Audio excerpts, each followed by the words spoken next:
Enemy Intel is brought to you by Rothman Institute at Jefferson, the official orthopedic and healthcare partner of the Philadelphia Eagles. Carson Wentz and the Philadelphia Eagles passing game faces a real difficult challenge against Steve Spagnuolo's New York Giants defense.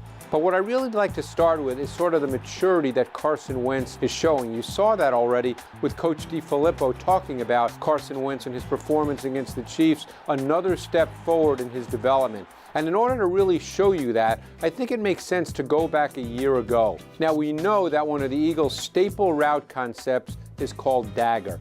It's really a two-man route concept with a 9 route by the inside receiver. That's a vertical route or a go route. And a dig route by the outside receiver, or the 6 route. So it's dagger or a 96 combination. Now at times, as the Eagles do here, what you try to do is to control the underneath defender with maybe a drag route from the other side. And the Eagles do that here, and they control the linebacker Bobby Wagner. But what happens here, Carson is looking for the dig, but he does not see Cam Chancellor at all. Cam Chancellor is the hook to curl defender in this cover 3 defense. He's actually not that far removed from the dig, but Carson is so focused on it, he throws this ball and it's intercepted.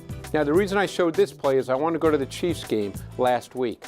Again, we talked about this as a staple route concept, the dagger. You're going to see it again, the 96 combination, the 9 route and the 6 route. So what happens here, this time you're seeing cover 3. It's a closed formation to the short side of the field. So the cover 3 corner to that side, who's Marcus Peters, as soon as Carson Wentz turns his head with the play action, what does Peters do? Because he's so smart, he reads the route concept and he rotates deep and to the dagger side of the field.